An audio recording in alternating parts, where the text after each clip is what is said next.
to try and put food on the table until she decided to go back to university with 5 kids. 5 kids, 4 of them were under the age of 10. Wow.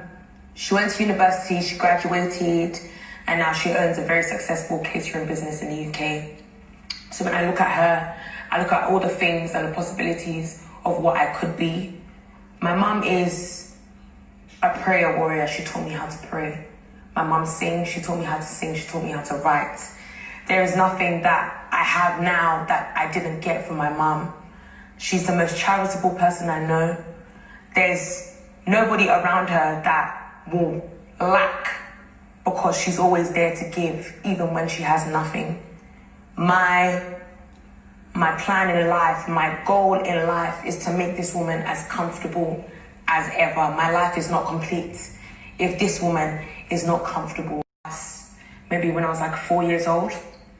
So this is me really young, and this is our home, and this is basically a long road, me following her wherever she's going.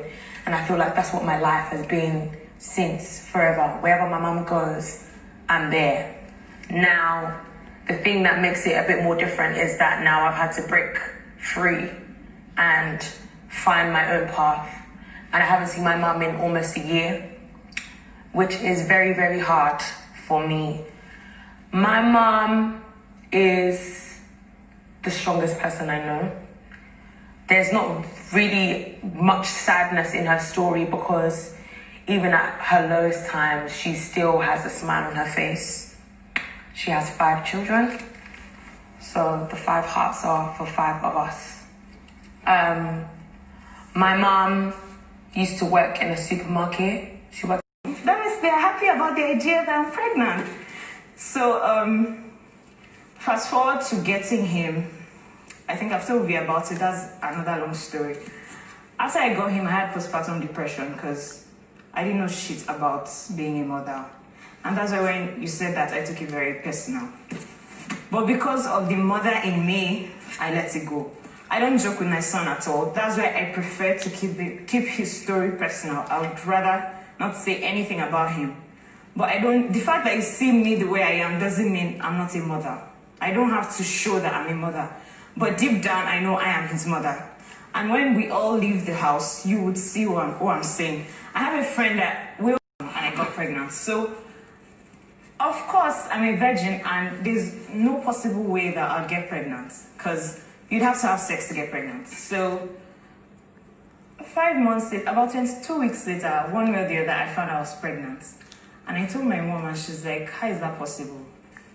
Long story short, we're about to go to church, and I tell her, and she laughs, and I'm like, what's funny? And she's like, she's just thinking about how I bought drugs for thinking that I had malaria. I was pregnant. So I took drugs.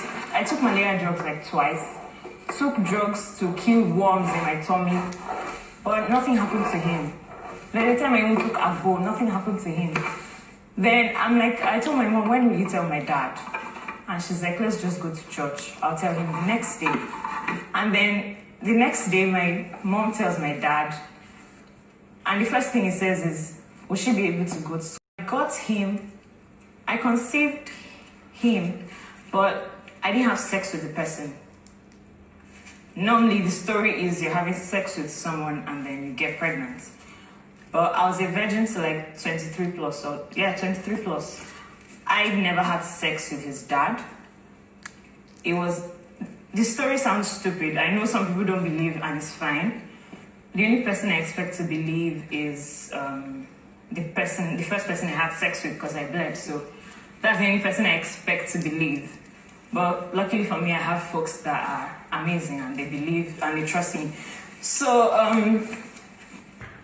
it was an intense makeout, and one way or the other, the sperm got in. Because he's the kind of person that would play with the...